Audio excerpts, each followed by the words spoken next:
시장은 제가 보기에는 오늘 추세 전환했습니다. 단기 추세 전환했고요. 네. 중요한 거는 PC 남았는데 만약에 이상한 지표는 못 갖고 올 것 같은 느낌이 들거든요. 오늘 PC만 뭐 그렇게 나쁘지 않게 되면 24일에 걸친 조정이 마무리될 수도 있다. 어쩌다 보니까 삼성하고 하이닉스가 이 AI 그 혁명 내지는 뭐 지금 열풍에 중심 자리에 들어갈 수밖에 없고 고객님들한테 반도체 주식은 끝까지 가야 된다. 그리고 소부장보다는 여전히 칩으로 버티시는 게 좋다. 정확하게 말씀드리게 되면 제가 느끼기에는 네.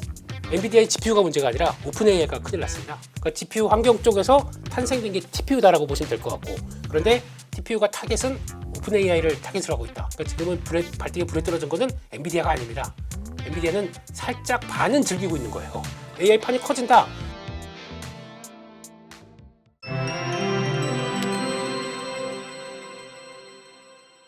네. 오늘 국내 증시 흐름이 좋았잖아요, 이사님. 네. 먼저 흐름 좀 어떻게 분석을 하셨는지, 오늘 개인들이 차익 실현했던 게 맞았는지부터 좀 여쭤볼까요?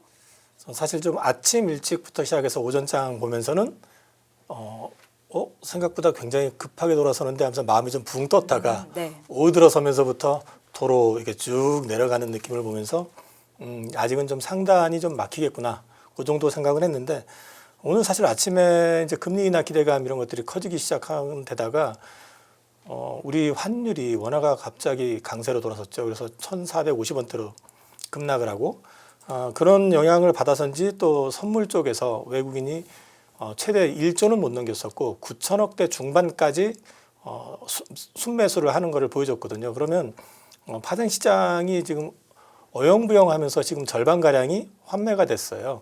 그 얘기는 이제 하방의 리스크를 상당히 줄여놨다는 얘기고요. 이런 부분들이 같이 맞물려서 돌아가게 되면 또 특히 오늘 같은 경우는 삼성전자 매수세가 엄청 강했었거든요.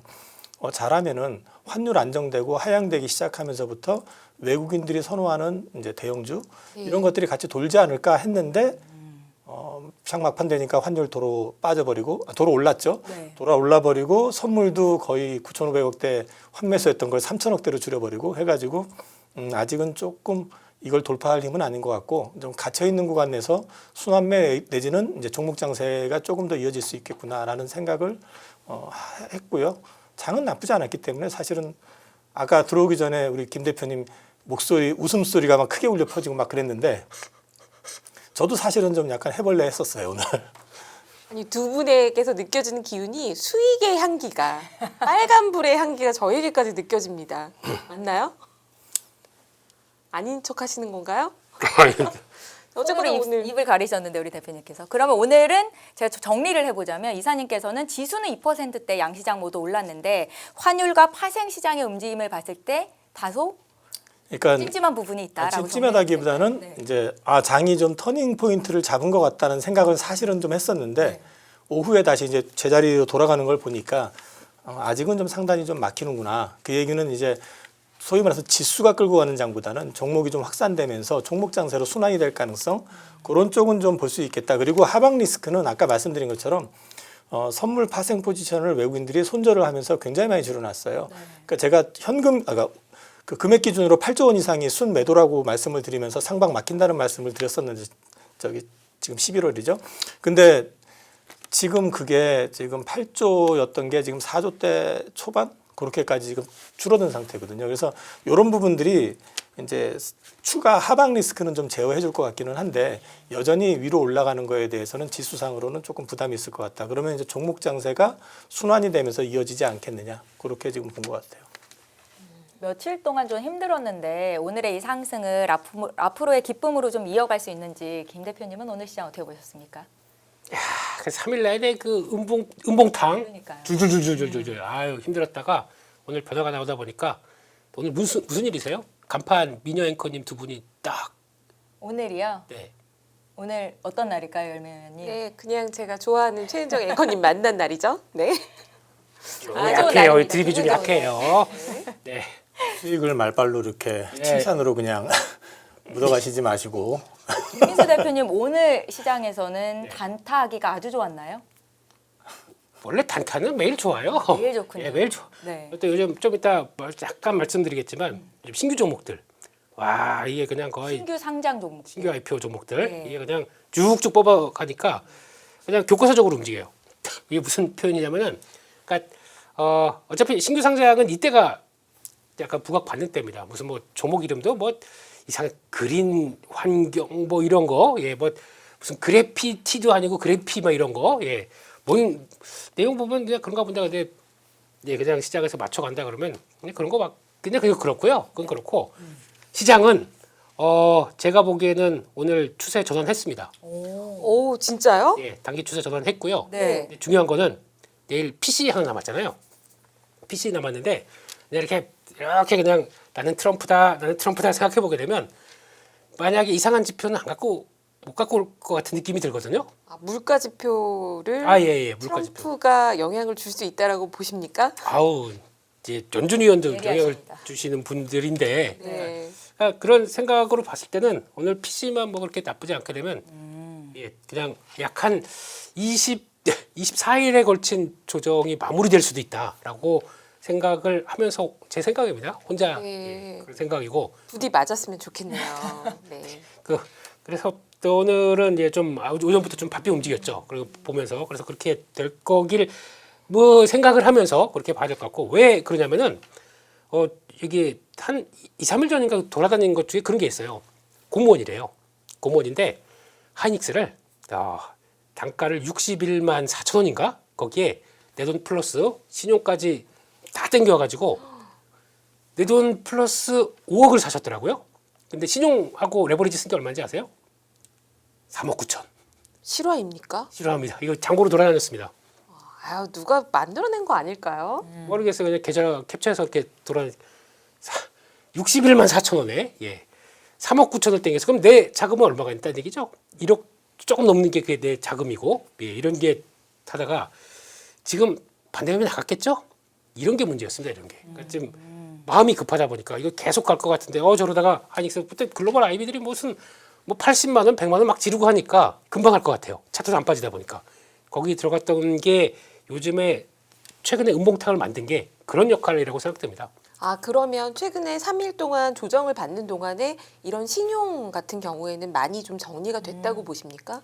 만약에 오늘도 네. 12시 넘어가면서 그런 것들이 영향을 끼쳤다 그러면 오늘 못 돌렸어요. 근데 거기서 그 의미는 지수대에서 이제 딱 전환되는 거 보니까 이제 더 이상 시장이 나올 거 크게 없겠구나라고 생각하고 움직이나 보다라는 쪽에서 예, 그렇게 보는 거고 그렇게 되면 이제 더 이상 뭐 급한 건 다 나왔겠죠 이제 어느 정도 그렇게 되면 거기서 이제 소화가 되고 그러면 약한 고점 대비해서 많이 8.8% 정도쯤에서 소화되고 움직이는 과정이 나오지 않나 싶은 상황들인데 그건 이제 뭐 이번 주까지 봐야죠. 설레발은 금지 그냥 51% 확률로 네 그렇게 바라보고 있습니다. 네.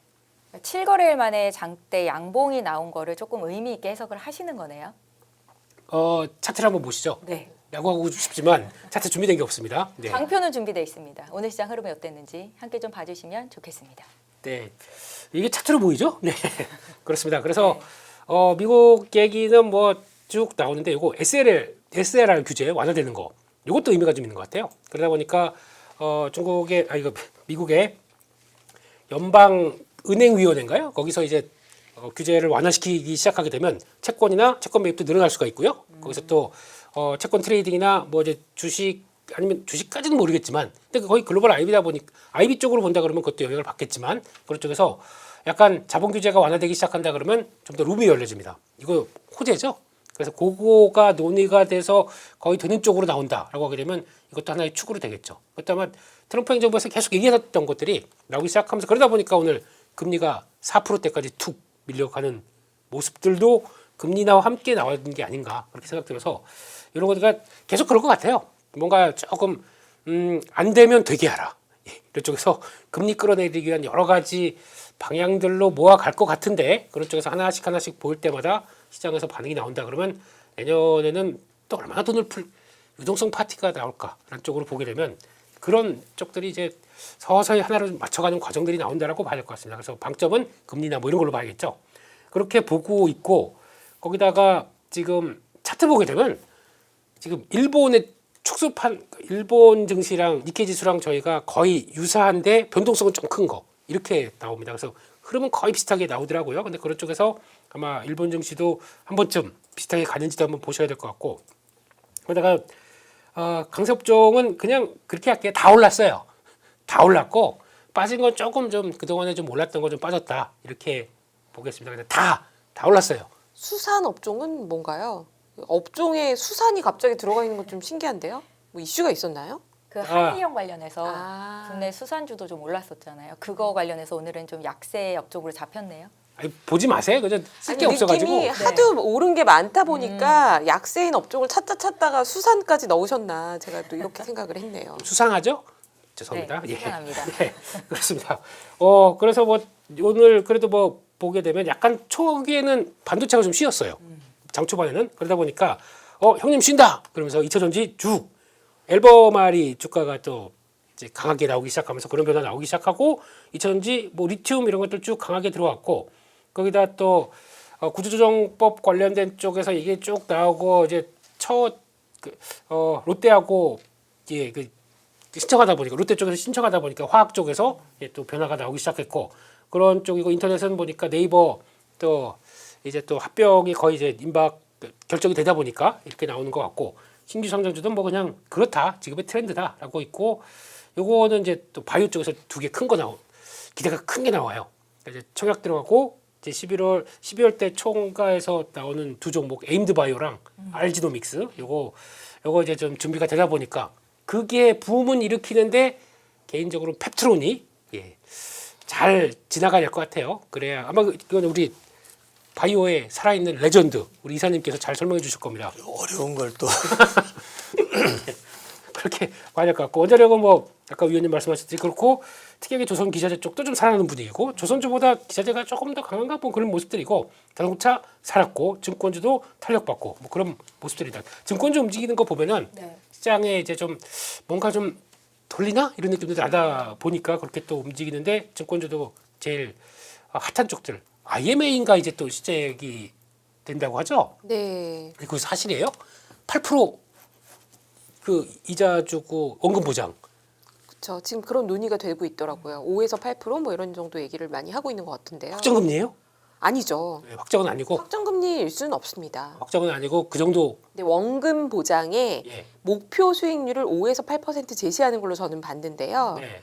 그게 이제 약간 오인의 여지가 있죠. 원금을 보장한다고 하니까 그러니까요. 수익도 보장하나 이렇게 오인할 수 아, 있죠. 네. 하지만 원금만 보장하는 거고 예. 수익률은 목표 수익률인 걸로 이해하고 있습니다. 맞나요, 이사님? 네 맞습니다. 네. 그 해요 말아요? 상당한 자금이 은행에서 증권사로 가지 않을까라는 생각이 저는 개인적으로 좀 드는데요. 확정 수익은 아니라고 하더라도 정기예금 금리가 3% 내외라고 하면 네. 네. 사실 그거보다는 이쪽이 더 매력적일 수도 있겠죠. 수도 예. 그리고 이제 은행에서 주식한다고 계속 계좌이체를 해야 되는데 이제 증권사 계좌에서 다 할 수 있다라고 하면 거기서 굴리려는 수요가 더 있지 않을까라는 생각이 좀 드는데 그건 또 어떻게 생각하십니까? 계좌 한 10개 보유하신 분은 상관이 없으신 건가요? 날려먹은 거 포함입니까? 네. 네. 근데 제가 보기에는 그 폐쇄형이에요. IMA가 네. 폐쇄형이면은 5년 7년 뭐 이렇게 되는 걸로 알고 있습니다. 자금이 묶인다는 말씀이세요? 네. 그런데 네 그렇게까지 이제 가이드라인 오게 되면 또 이제 탈탈 털어 드리겠습니다. 근데 제가 보기엔 그렇게 동안에 영향은 없을 것 같다. 그리고 또 상품 보게 되면 당연히 그렇게 상품 맞추려고 하게 되면 공격적인 거 들어갈 겁니다. 네. 그렇겠죠? 예, 그거 회사채가 아무래도 좀 등급이 약간 낮은 것도 좀 섞어줘야 되지 않을까. 그렇겠죠. 네. 예, 그래서 아 근데 폐쇄형이군요. 폐쇄형입니다. 네. 그래서 그냥 저는 그냥 패스. 예, 그거 이제 나중에 말씀드리겠습니다. 예. 돈을 빨리 못 빼는 거를 김 대표님은 싫어하시죠. 어우, 불안해요. 불안해요. 적극적인 투자자분들은 항상 수시 입출금이 가능해야 되기 때문에 맞습니다. 예. 그런 측면에서 좀 말씀하신 것 그럼에도 같아요. 불구하고 오늘 증권주는 상승을 보였다. 네네네. 호재로 제가 그 작용됐다. 주식을 처음 배울 때 네. 그 예전에 IM 증권 옛날 전신이 하이투자증권인데요. 네. 거기 센터장님께서 명언을 저에게 가르쳐 주신 게요. 어떤 건가요? 없던 게 생기거나 있던 게 사라지면 주가가 움직이니 반드시 아래로든 봐라. 위로든. 네. 네. 근데 지금 말씀하신 이 IMA 같은 경우는 증권사 입장에서는 어쨌거나 생긴 그렇죠. 거고 네. 은행 입장에서는 뭐지? 라고 해야 되는 입장이니까 양쪽에 조금 다른 영향이 있지 않을까 개인적으로 그런 생각이 드네요. 네. 아마 개인들은 대상이 안 될 거예요. 아 그래요? 네, 아, 법인 그래요? 법인 대상 주로. 그렇기 때문에 이제 그게 좀 제한을 많이 네. 두고 시작을 그렇게 하는 시작을 하는 걸로 거군요. 보시면 네. 알겠습니다. 네. 저는 오늘 김민수 대표님의 말씀 중에서 그러니까 PC 물가지수만 크게 튀지 않으면 추세 전환이 된 거다라는 말씀이 굉장히 인상적이었는데 오늘 기관과 포함해서 외국인 투자자들의 매수 자금이 굉장히 강하게 좀 들어왔는데 이거를 좀 의미 있게 해석을 해도 되는 건지 이사님께 좀 여쭤볼까요?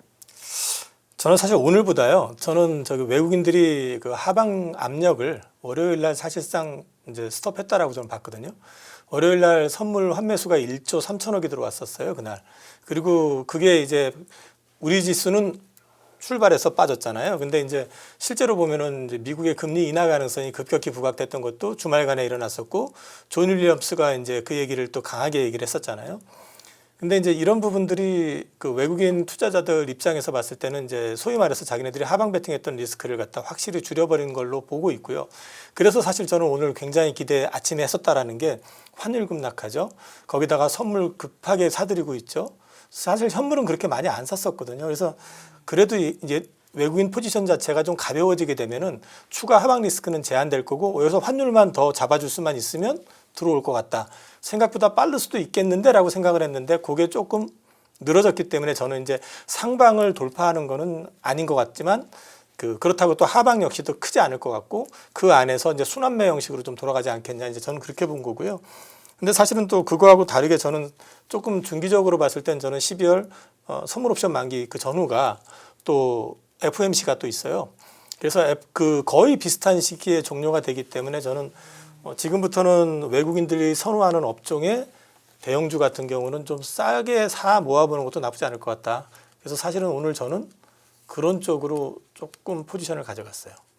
그러니까 외국인들이 사 담는 대형주 선호하는. 선호하는. 예, 예. 네. 그러면 이제 우리나라에서 보면 우리나라 자체적으로 경쟁 갖고 있는 거는 당연히 반도체 들어갈 거고요.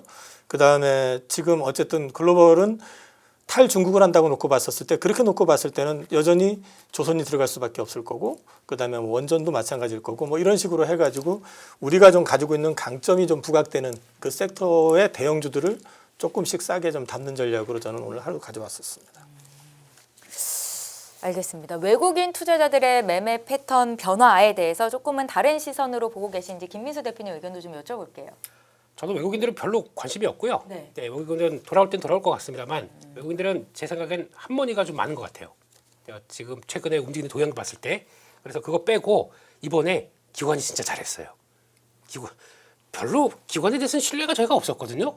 네, 반대로 이번에 외국인들이 매도가 쭉 들어올 때 기관마저 동참을 하면서 들어왔다고 하게 되면 저 이거 반대 매매 나오는 거 폭이 컸을 겁니다. 근데 지금 최근에 동향 보게 되면 네. 기관이 왜 why 이거는 모르겠습니다. 뭐 이제 어떤 뭘로 해석할 수도 있겠지만은 근데 할 수도 있겠지만 예. 또 국민연금이 공격적으로 나오지도 않았고요. 차익 실현이 그런 쪽으로 봤을 때는 일단 이번에 시장에서 그래도 신용장구와 함께 부담 막 됐을 때도 약간 그 매매 동향을 보시면 아실 거예요. 기관이 이번에 어떤 역할을 했는지. 그러다 보니까 성과가 많이 낮다고 볼 수 있을 것 같고 그런 쪽에서 이렇게 되면은 기관들이 아마 큰 흐름들을 지금 잡아가는 게 외국보다 기관들이 더 맞다라고 하게 되면 기관들이 사는 종목들이나 네. 기관들이 움직여가는 패턴들을 다 잘 보시는 게 좋을 것 같아요. 최근에도 보니까 외국인들이 선물을 움직일 때 보게 되면 선물 매도가 들어가는데 프로그램 매도가 잘 안 나옵니다. 기관 쪽에서 물론 당연히 하려고 들어오는 책정된 쪽들은 들어오죠. 그런데 그거보다 예전만큼은 그거 이상으로 그러니까 베이시스를 확 벌리는 용도로 외국인들이 기관들이 더 많이 움직였거든요. 그러면 벌려놨다가 그 다음날 다시 채우고 하는 과정 쪽에서 그 벽차가 컸는데 요즘 보게 되면 그렇게 베이시스 상태가 그렇게 크게 막 영향을 못 끼칩니다. 그렇다는 얘기는 어느 정도 안정적으로 잡아준 것도 좀 있었다라는 생각이 들어서 그리고 또 오늘 같은 경우도 그래요. 외국인들이 선물 매수를 쫙 한다고 하더라도 비차익이 좀 많아요. 기관들이. 네. 비차익 매수가. 그렇다는 얘기는 거기 많이 흔들리지 않는구나라는 생각이 들어서 그러면 이들이 생각하는 기반은 또 저희가 이제 다 펀드로 자금 들어가고 하다 보니까 그게 점점 늘어나나 뭐 이런 생각도 들고 있고 그래서 아무튼 이번에 역할이 기관들이 좀 컸다라고 보고 있고 이렇게 되면 뭐 잘 버티면 뭐 잘 가겠죠. 네. 그래서 잘 버티면 연말 그런 거 한번 좀 나와야죠. 최고가 마감 막 이런 거 바람이에요, 바람. 뭘 그렇게 깊게 생각하고 계세요, 그냥. 아니 그럼 네. 대표님 보시기에는 외국인이 여기서 순매수를 계속해서 들어오지 않더라도 네. 기관 자금과 이 분위기를 봤을 때는 이 정도로도 연말에 좀 기대해 볼 만하다 이렇게 보십니까? 이렇게 되기 시작하면은 외국인들이 급하게 뭐 교란이 됐든 뭐가 됐든 간에 움직였던 게 딱 눈치 보다가 미국마저 이제 턴하기 시작한다 그러면은 매수가 들어오겠죠. 그런 뭐 무슨 금리 차나 뭐 환율 이런 것도 다 보긴 보겠는데 지난번에 삼성전자 SK하이닉스 살 때 뭐 환율이 떨어져서 산 거 아니거든요. 네, 그냥 업황 보고 들어왔던 자금들과 거기서 약간 빠져나갈 때 나온 건들도 뭐 여러 가지 파생과 결부돼서 나왔다고 하게 되면 일단 그거 어느 정도 좀 해결했다고 하게 되면 지금 다시 또 들어와 주지 않을까라고 부탁드리는 입장입니다. 그러면 웰컴. 오늘 개인이 코스피를 2조 원대 순매도를 기록했는데 네. 오늘 파신 분들은 내일 다시 사야 되는 건가요? 그거야. 왜 이렇게 많이 파신 걸까요? 그거야 뭐 어차피 또 약간 조정 나온다 그러면 저희가 또 왕창 사고요. 뭐 그렇게 들어가다 보니까 그거에 대해서는 뭐 큰 의미 부여할 건 하루하루짜리는 아니다. 잘 모르겠습니다. 네. 그거는 뭐 내일 또 어떻게 바뀔지도 모르는 수급이다 보니까 그러니까 트렌드를 말씀을 드린 거예요. 한 예. 가지만 더 여쭤볼게요. 오늘 저희가 1부 시작 전에 네. 기관 투자자들의 매매 동향을 봤었는데 네. 그럼 오늘 기관이 1조 2천억이라는 큰 돈을 매수를 해줬는데 그 1위부터 5위까지의 그 종목들을 눈여겨볼 필요가 있는 거예요. 오늘 삼성전자, SK하이닉스, 뭐 2차 전지까지 샀더라고요. 두산 에너빌러티 뭐 네. 원전의 조선까지. 네. 그 중에 중간 중간에 뭐 있는지 아십니까? 레버리지가 있어요. 타이거 레버리지 뭐 코스닥 레버리지 이런 것도 같이 샀어요. 그게 뭘 의미할까라는 생각도 한번 잠깐 해봤고요. 그냥 그렇습니다. 그냥 뭐 항상 그렇잖아요. 이제는 기관 맨날 그렇게 매매하냐 막 그렇게 하다가 뭐 이게 이기는 편 우리 편 이런 마음으로 네. 예. 아무튼 화이팅. 기관이 레버리지를 샀다는 건 상방을 크게 열고 있다. 이렇게 좀 해석을 해봐도 될까요, 의원님? 마음이 급하다고도 볼 수 있죠. 이 기관은 근데 규모가 그렇게 크진 않아요. 네. 크진 않아도 그래도 이게 포함됐다라는 것들이 그래도 심리적인 작은 위안 뭐 이런 정도. 네. 이제 좀 하락하는 국면에서 좀 하락하는 포지션으로 가지고 있다가 네.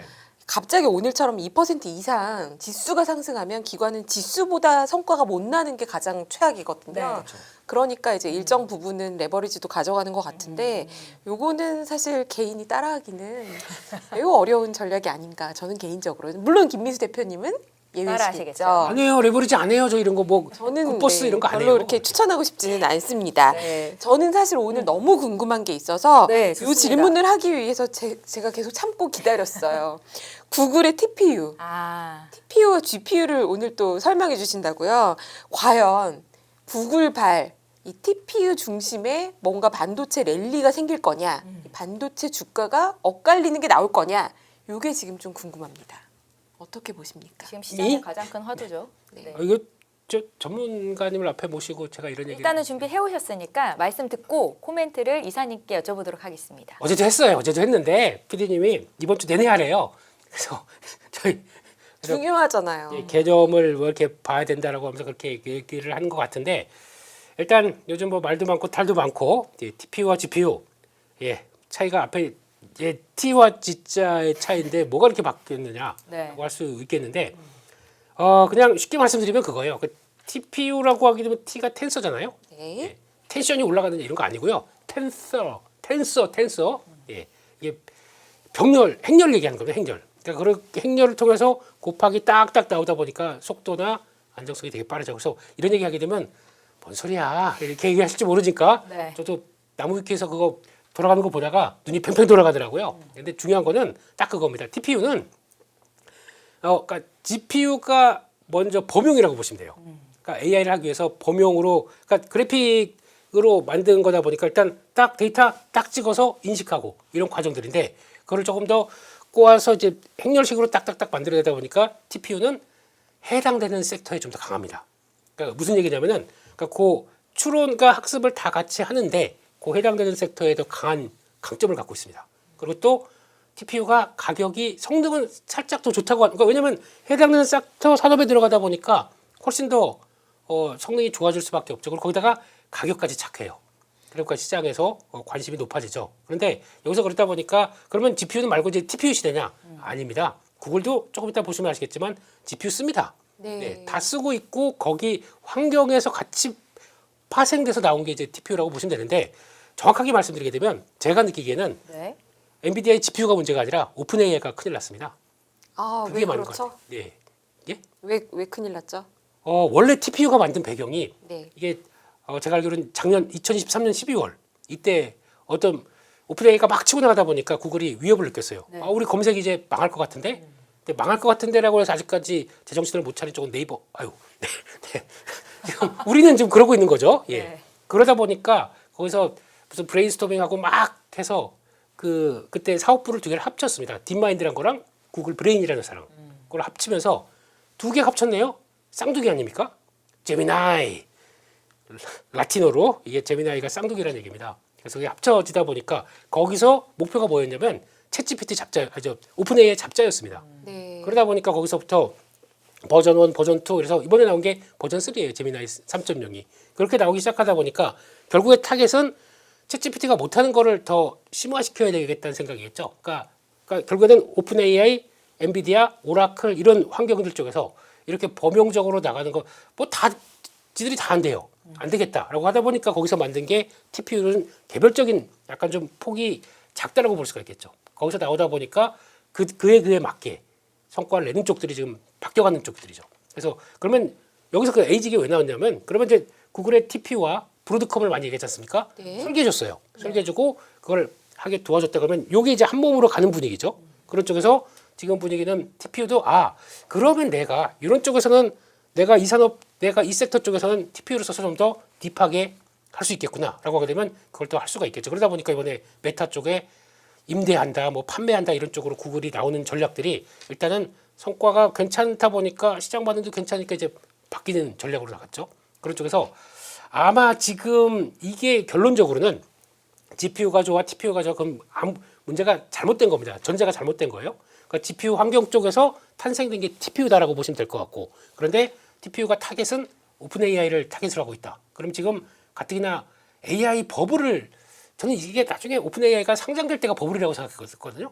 근데 그게 아니라 지금은 오픈 AI가 지금 마음이 급해졌습니다. 그러면 이제 가뜩이나 돈도 이렇게 막 조달해야 되는데 이런 상황 쪽에서 막 쫓아가는 게 나오기 시작했죠. 그러면 이게 경쟁이 되기 시작하면서 AI를 또 한 단계 레벨업 시키고 하는 과정들의 하나가 아닐까 생각하고 있는데 그런 측면으로 본다라고 하게 되면 좀 더 이해하기가 쉽겠죠. 그러니까 지금은 발등에 불에 떨어진 거는 엔비디아가 아닙니다. 엔비디아는 살짝 반은 즐기고 있는 거예요. 뭐 어떻게 보면은 어차피 AI 판이 커진다. GPU와 그 쿠다 시스템이라고 했죠. 이게 그 개발자들이 다 쓰는 거. 이걸 가지고는 지금 대적할 게 없어요. 그러다 보니까 내가 AI를 해야지 하게 되면 이게 기본입니다. 저희가 만약에 26만 개 GPU를 갖고 하다가 이걸 가지고 이제 막 AI를 학습하기 시작한다 그러면 저도 다 쿠다 시스템으로 들어갈 거예요. 근데 거기서 만약에 우리는 이거 말고 이제 행정 쪽에 뭔가 좀 강화시켜서 그거를 에이전트까지 들어가겠다. 그러니까 이걸 알아서 다 에이전트가 붙는 거죠. 그렇게 나오게 되면 그때는 TPU 쓸 수도 있습니다. 근데 그건 또 다른 문제겠죠. 그런 식으로 보시는 게 더 맞지 않나 싶습니다. 끝. 퇴근. 그래서 TPU 라인업이 좋아 보이십니까? 전망은 어떻게 보십니까? 그냥 이제 재미나이 3.0 써보셨나요? 요즘 아주 재미나게 쓰고 있습니다. 그래서 어제도 이 드립을 하셨습니다. 저는 어제 봤습니다. 너무 지금 성능이 빠르게 좋아지고 있어서 네. 저는 제가 사무직이고 데이터 분석하고 PPT 만드는 게 직업이잖아요. 네. 내 직업이 제일 먼저 없어지겠구나 이런 생각이 점점 들어요. 나와서 전문 트레이더 하시죠? 그럼 위원님 컴온. 제미나이와 그 엔비디아 챗 GPT를 함께 써보셨을 것 같은데 네. 차이가 느껴지세요? 제미나이가 훨씬 더 활용하기가 지금 어떤 게 좋으신가요? 있냐면요. 네. 저는 GPT를 먼저 썼고 GPT는 오랫동안 저에 대해서 학습을 해놔서 저를 매우 잘 알고 있어요. 네네.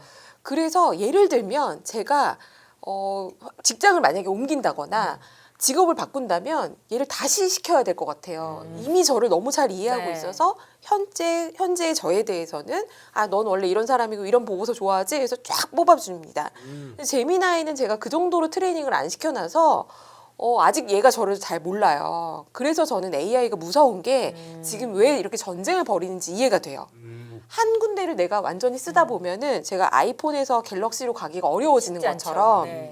한 개를 주로 쓰겠구나 이 생각이 들거든요. 그래서 전쟁이다 이런 생각이 드는데 이번에 제미나이 3.0은 GPT를 끊고 사람들이 제미나이를 갈 정도로 파워가 있다는 거죠. 네. 그러면 마찬가지로 이 TPU도 앞으로 수요가 상당히 증가할 수 있는 게 아닌가. 그렇죠. 네. 그런 생각이 듭니다. 어떻게 보십니까, 이사님? 저도 그렇게 생각은 드는데요. 이제 지금 김 대표님 설명했던 내용을 좀 압축해가지고 이미지화 시켜놓은 게 있어가지고 네. 저도 좀 갖고 왔는데 네. 그냥 심플하게 보시면은 이제 약간의 좀 용도가 달라요. 우선은요. 그 TPU 같은 경우는 좀 이제 제한적인 분야에서 사용이 좀 유용하게 쓰일 수가 있는데 이 GPU 같은 경우는 이제 다목적 활용이라고 이제 언급이 돼 있잖아요. 그리고 이제 호환성이 높다라는 거. 그런 것들도 놓고 뭐 얘기를 할 수 있는데 반해 가지고 이제 구글에 대해서 왜 사람들이 더 환호하고 쳐다보느냐면은 이 TPU 칩을 통해 가지고 이제 AI 시장을 또 이제 잠식할 수 있다는 기대감이 있는데다가 이걸 갖게 되면은 지금 메타하고도 좀 협상을 하고 있다고 그러잖아요. 그러면 이걸 또 확장을 좀 하게 될 경우에는 사실 AI 시장에서 갖게 되는 좀 이제 주도권이라고 그럴까 이런 것들이 더 강화될 수가 있고 이걸 데이터 센터를 통해 가지고 제미나이를 만들고 이게 결국 서비스로 가게 되는데 제미나이가 지금 또 압도하고 있는 부분이잖아요. 그러다 보니까 AI를 지금 이 소위 말해서 구글 알파벳이 지금 이제 주도하는 이제 장악하는 거 아니냐라는 이제 기대감들이 많이 반영이 되어 있는 것 같거든요. 그 이런 이미지를 이것도 지금 이제 제미나이 통해 가지고 만든 이미지거든요. 이건 보시면은 이 둘의 차이가 명확하게 나올 예. 거예요. 그래서 그냥 투자하실 때 이런 것들 참고하시면 될 것 같은데 그 제 기본적인 생각은 그렇다고 해가지고 이게 엔비디아의 밸류를 훼손할 정도는 아니다라고 저는 생각을 합니다. 오히려 엔비디아의 가치가 강화되는 데 도움이 될 수도 있다. 물론 지금 시장 점유율에서는 TPU 쪽이 더 많이 쓰이면서 일부는 안 쓰게 되는 것도 생길 수 있겠지만 이 확장성을 놓고 얘기한다고 그러면은 이게 GPU 칩 자체를 갖다가 뭐 충격적으로 위협할 건 아니다. 다만 이제 센티적인 측면에서 훼손이 될 가능성은 있으니까 바로 엔비디아 젠슨 왕이 뭐 자기네가 뭐 환영도 하고 어쩌고 하면서 또 자기네가 뭐 1년 앞섰다고 그랬나요? 2년 앞섰다고 그랬나요? 뭐가 앞서 있다고 그러잖아요. 또 그런 얘기 하는 거 자체가 우리께 더 낫다라는 걸 어필하고 있는 건데 궁극적으로 봤을 때는 이제 용도가 약간 좀 갈리는 측면은 있어요. 그리고 GPU 시장은 이제 좀 커지는 건 분명한데 이게 그렇다고 그래가지고 TPU 시장이 GPU 시장을 뭐 잠식을 해가지고 막 뒤집어지거나 이럴 가능성은 저는 되게 제한적일 것 같고 오히려 이렇게 되면은 저는 중간에 낀 업체들이 좀 힘들어질 것 같아요.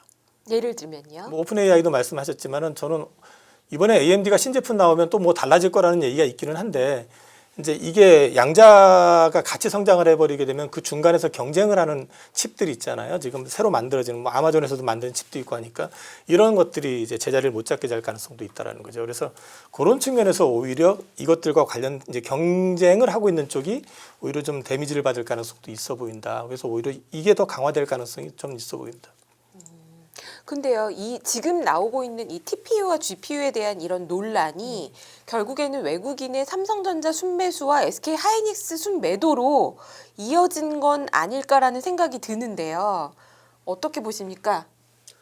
그거 잠깐 보시죠. 그럼 마저 마무리를 짓기 위해서. 네. 그건 아무 의미가 없고요. 아, 그래요? 네, 메모리 반도체 쪽에서 뭐 보니까 또 뭐 K모증권에서는 삼성전자가 당연히 우위다, 뭐 탑픽이다 그런데 뭐 똑같습니다. 메모리 반도체가 거기서 거기지 뭘 그걸 가지고 뭐가 우위다.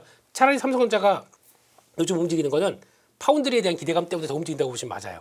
왜냐면 예전에 1세대 쪽을 구글 10 TPU를 저희가 삼성전자가 했었거든요. 네. 파운드리를 했었기 때문에 이제 좀 수요를 잡기 시작하게 되면 파운드리 고객으로 들어오지 않나라는 쪽의 기대감을 더 반영한다고 봐야 될 것 같고 그거 빼고는 메모리는 그냥 둘 다 잘합니다. 그렇게 보셔야 될 것 같고 요 그림 한번 볼까요? 지금 올해향 구글량 HBM 출하를 보게 되면 하이닉스가 압도적으로 많아요 아직까지는요.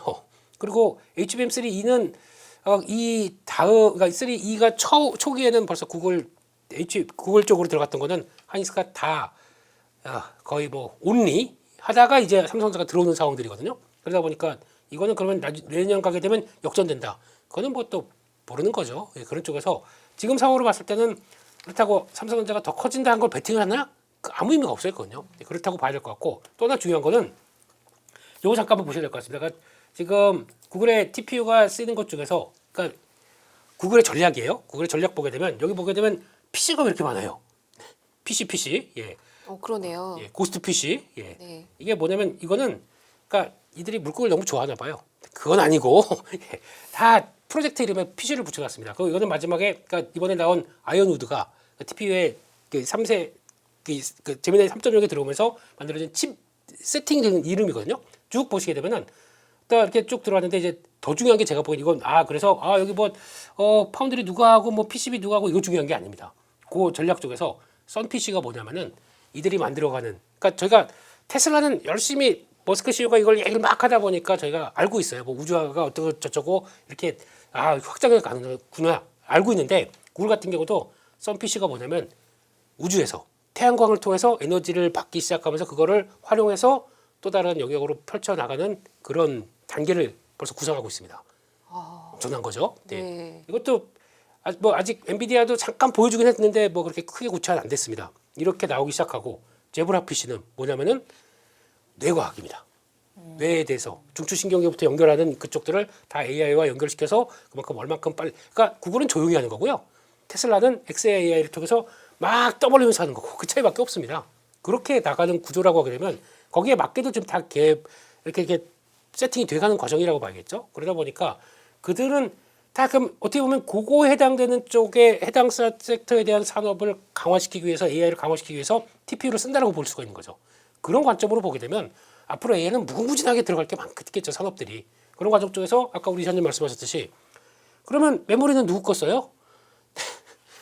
네, 그런 쪽으로 보게 되면 아마 좀 큰 그림을 그려 나가시는 게 더 맞지 않나 생각하고 있습니다. 큰 그림은 반도체 전반적으로 아직 좋다. 이렇게 이제 말씀해 주신 것 같은데요. 이사님 어떻게 보십니까? 저는 그 부분 살짝만 더 살을 더 붙이면요. 네. 이번 어쩌다 보니까 삼성하고 하이닉스가 이 AI 그 혁명 내지는 뭐 지금 열풍에 중심 자리에 들어갈 수밖에 없고 마지막까지 그 싸움이 될 가능성이 높다라는 생각이 들더라고요. 지금 HBM 쪽의 쇼티지를 떠나가지고 레거시 DRAM 쪽 레거시 제품들 랜드 이런 쪽이 지금 쇼티지 난다는 얘기는 들으셨잖아요.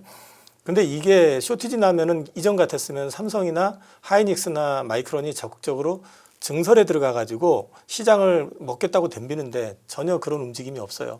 최근에 투자 발표를 했는데 전부 공정 전환입니다. 그 얘기는 뭐냐면 기존의 라인을 갖다가 전환을 하는 거예요. 그러니까 삼성 같은 경우는 낸드를 생산하던 라인을 전환을 해가지고 디램을 생산하겠다. 예를 들어서 이런 식으로 전환을 하는 거지 신규 라인 증설이 별로 없어요. 이 얘기는 레거시 쇼티지가 생각보다 오래 갈 가능성이 높다는 거죠. 왜냐하면 지금 AI 데이터 센터라고는 신규 거대 고객처가 지금 생긴 상태인데 그러다 보니까 기존의 레거시 디램이 쇼티지가 난 상태고요. CXMT가 계속 DDR5 뭐 신제품 나왔네, 뭐 성능이 어쩌네 계속 얘기를 하는데 문제는 레노버조차도 지금 안 쓰고 있어요. 알고 있기로는 수율이 지금 못 따라가고 있거든요. 그래서 그걸 또 만드는데 그쪽에서도 신규 라인 증설을 한 게 아니고 DDR4를 내리고 DDR5로 올려가지고 했는데 수율이 안 나와 보이니까 문제는 DDR4도 쇼티지가 나버리고.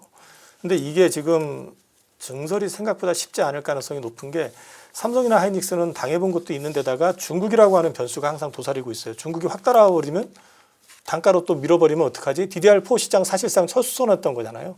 근데 그게 지금 몇 배가 올랐거든요.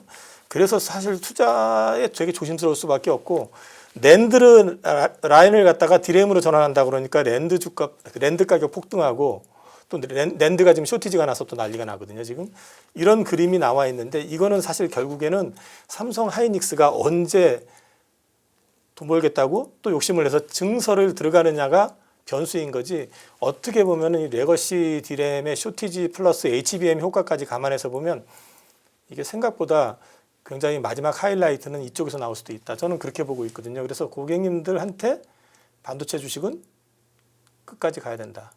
예. 그리고 소부장보다는 여전히 칩으로 버티시는 게 좋다라고 저는 말씀드립니다. 대형주가 여전히 낮다. 그러면 지금 고점에서 약간 조정을 받고 있는데 여전히 두 분의 의견을 종합하면 반도체는 오히려 지금이 더 좋은 기회라고도 볼 수 있나? 이런 생각도 좀 드네요. 그러니까 포모가 어느 정도 좀 제거됐잖아요. 이제는 네. 사야 되나 말아야 되나를 고민하시는 분들이 많으실 것 같은데 네. 지금이 적기일 수 있네요, 대표님. 네, 그건 맞는데 내년에 어느 순간은 한번 팔 때가 나와야 될 것 같아요.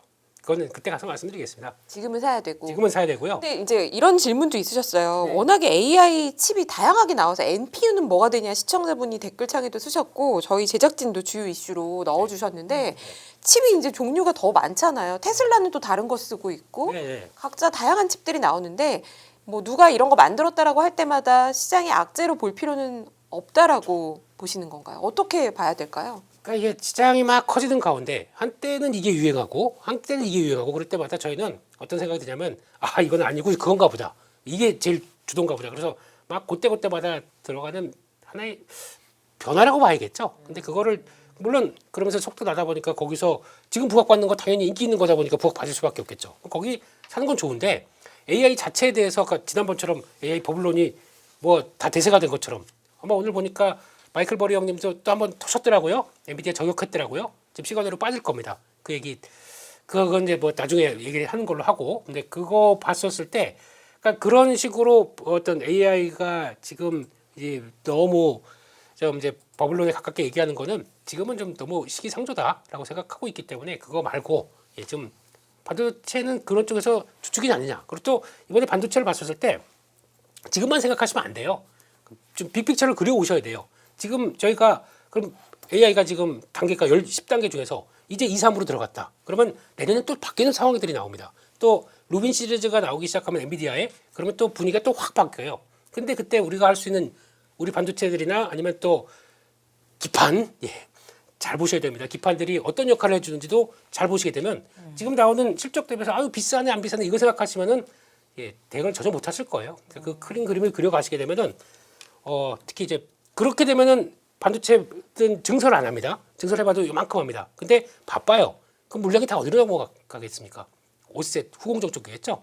이것도 지금은 쳐져 있다고 하더라도 잘 보셔야 됩니다.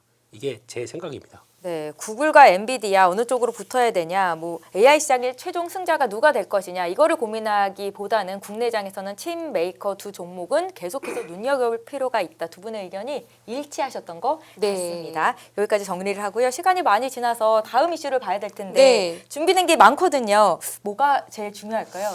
지금 제가 원래는 다른 질문을 하려고 했는데 방금 김민수 대표님께서 기판을 유리기판. 봐야 된다라고 또 말씀하셔서 네. 기판을 봐야 될 것 같습니다. MLCC 이거 어떻게 보시는지 오늘 UBS 준비하셨다면서요? 보고서가 나온 걸로 알고 있는데요. 네, 이거 제 얘기가 아니고요. UBS에서 나온 건데, 예, USB가 어디 갔나? 예, 이거 제대로 안 꼽으셔가지고, 예, 이거 빠진 것 같습니다. 네. 예? 네. 그래서 MLCC 전망에 대해서 오늘 아침에 나오고, 이걸 보고 시장에서, 그래? 그러면서 또 강하게 베팅이 들어가다 보니까 MLCC의 대표주자, 우리 정기영, 예, 정기영이 전기를 받아서 쫙 올라가는 모습들이 나오네요. 이걸 잘 보시게 되면은 일단 재고 관련된 얘기가 나오기 시작하는데 이거는 솔직히 뭐 큰 요걸 보시는 게 제일 중요할 것 같습니다. 일단 재고 쪽에서 수량 기준으로 보게 되면 감소를 보인대요. 그러니까 즉 금액 기준으로 보게 되면은 감소폭이 수량 기준보다 크다고 얘기합니다. 무슨 얘기냐면은 MLCC는 지금 과거에는 이게 많이 쓴다 산업의 쌀이다 그러면서 전자제품에 많이 쓰였다고 얘기를 하죠. 그러다가 한참 부각받았을 때 전기차 쪽에 들어간다. 전장 쪽으로 많이 들어간다. 그래서 또 부각을 받았었습니다. 근데 전기차가 멈췄죠. 그러다 보니까 무라타가 그러니까 시장 1위는 무라타라고 하는 여기 일본 회사예요. 네. 이 회사가 막 부각받다가 증설까지 좀 아이고 이렇게 좀 힘들어하는 상황들이 됐는데 그때 어떤 변화가 나왔냐면 이게 서버용으로 들어가는 기판과 함께 거기서 들어가는 게 더 확대가 되기 시작합니다. 그러다 보니까 어떤 변화가 나냐면 고부가치 제품의 재고가 감소하고 있고 오히려 그러니까 금액은 수량보다 더 빨리 떨어집니다. 그렇다는 얘기는 고부가치가 더 많이 나갔다는 얘기죠. 그렇게 봤었을 때 전 세계에서 그러니까 MLCC가 AI 쪽에 데이터 센터 들어갈 정도로 큰 볼륨과 거기 맞출 수 있는 회사는 딱 3개밖에 없습니다. 손가락 안 펴지네요. 3개. 무라타, 삼성전기, 그리고 또 하나는 뭐 일본 회사인 것 같은데 네. 그 3개밖에 없게 되면 얘들이 다 하는 거예요. 그렇게 나왔을 때 지금 보게 되면 대만 야교도 있네요. 이렇게 봤었을 때 다 재고 수준을 유지하고 있는데 지금 붐이 나오기 시작하다 보니까 이거 가동률을 확 올려서 재고를 쌓기 시작합니다. 그렇게 되면은 누가 더 실적에 대한 변화가 강하게 나올까요? 이게 지금 핵심인 거죠. 근데 결국에는 무라타로 오늘 보니까 제비보고니까 어디서 무라타 매수 의견으로 바꿨습니다. 한동안 설비 투자에서 전기차 안 된다고 해서 되게 부정적으로 봤었어요. 그래서 언더웨이트로 나왔다가 이번에 바로 2단계로 올려버립니다. 매수로 바꾸더라고요. 그렇다는 얘기는 이게 지금 이쪽도 MLCC도 AI 데이터 센터 확충의 하나의 수혜다라고 보고 있는 거죠.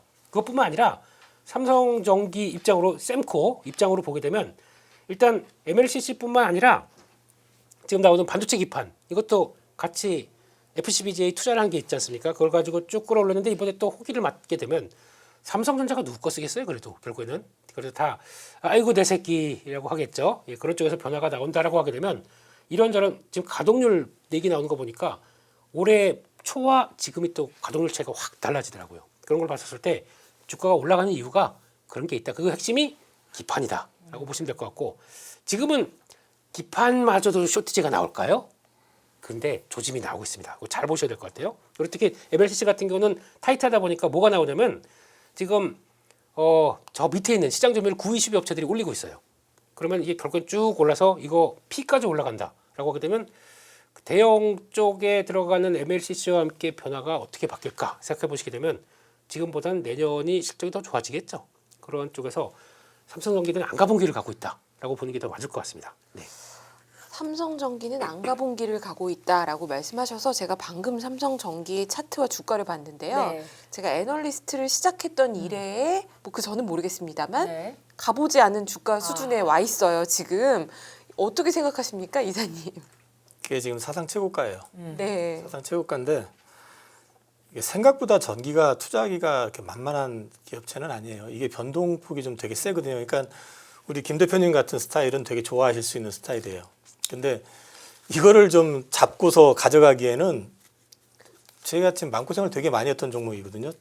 그러니까 이 주식을 사가지고 한번 제대로 큰 수익을 내본 건 딱 한 번 있고 사가지고 전부 보면은 좀 남들한테 말하기 민망한 사놓고 사면 고점 팔면 저점 뭐 이런 경우도 막 엇박자 나는 경우도 되게 심하고 하기 때문에 근데 업황이 좋아지는 것들은요 일단 지켜보시면서 어느 정도 조정을 받거나 어쩜 눌림목이 나올 때 모아가는 전략을 가져가시면 이게 지금 당장의 흐름이 아니라 내년이 되게 중요한 거잖아요. 근데 지금 이쪽 AI하고 연관이 돼 있는 대부분의 그 업종이 대부분 쇼티지가 나는 구간이에요 지금. 근데 이제 문제는 다 같이 지금 여기서 추가 증설을 하기가 주저스러운 또 구간이기도 해요. 무라타 같은 경우만 해도 지금 증설했다가 폭망했던 거잖아요. 지금 사실 이런 얘기하면 그렇지만 2차전지도 마찬가지잖아요. 라인 왕창 증설했다 지금 안 돼가지고 고생하고 있어서 이거를 ESS로 바꾸는 거잖아요.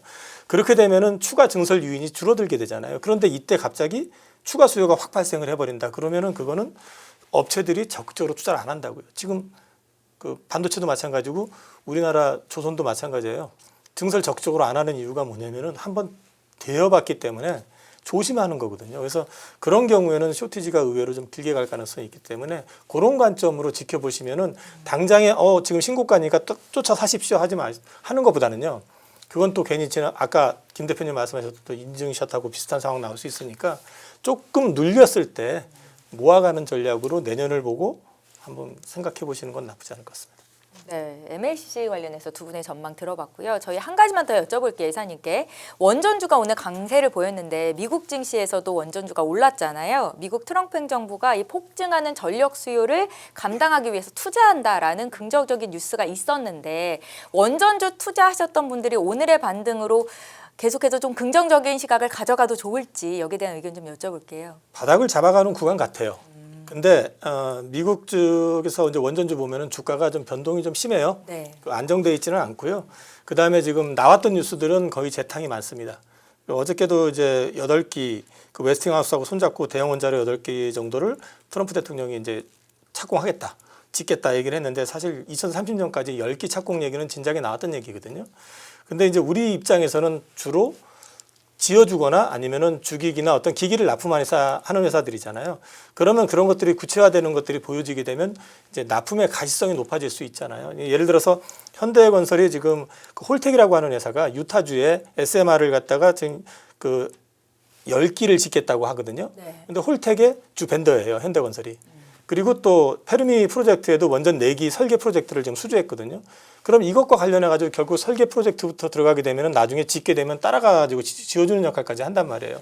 그럼 이런 것들이 하나의 이제 잠재 수주 풀에 들어가는 거잖아요. 그러면 이게 그동안에 원전 조템에 왜 아무것도 없어 보여지기 시작한다는 거죠. 그런 맥락에서 보면 좋아지는 건 분명한 것 같은데 한 가지 제가 이제 말씀을 드리고 싶은 거는 저는 수급을 가지고 원전을 처음에 발견했다고 말씀을 드렸었어요. 작년에 두산 에너빌리티가 4,800만 주를 외국인들이 샀었어요. 아, 네. 17,000원에서 24,000원 밴드 내에서. 근데 올해 두산 에너빌리티 누적으로 보니까요. 1,000만 주 넘게 팔고 있습니다. 약간 좀 수급이 빠진 거거든요. 현대건설 같은 경우도 올해 한참 좋을 때 외국인이 450만 주 샀었거든요. 순매수로. 근데 지금 마이너스 200만 주니까 600만 주 넘게 팔고 있어요. 그러니까 수급은 약간 좀 빠져 있는 상태다. 그래서 제가 드리고 싶은 말씀은 여기서 바로 급등합니다. 이거보다는 바닥을 지금 확인하고 있는 구간이고 이 수급이 어떻게 되는 건지를 봐가시면서 접근하시면은 크게 여기서 지금 물리거나 고생할 것 같지는 않아요. 네, 국내 원전주 바닥을 잡아가는 구간이다라는 말씀까지 오늘 정리를 해보겠습니다. 일부 시간 여기서 마치도록 할게요. 김민수 레몬리서치 대표, 이영훈 IM증권 서울금융센터 이사 이렇게 두 분과 함께했습니다. 말씀 잘 들었습니다. 감사합니다. 금융투자로 돈 벌기 쉽지 않으시죠? 그런데 불가능한 것도 아니죠. 글로벌 IB 트레이더의 눈으로 본 더 넓은 금융의 세계, 그들의 투자의 기술 정말 궁금하지 않으십니까? 여러분들을 응원합니다.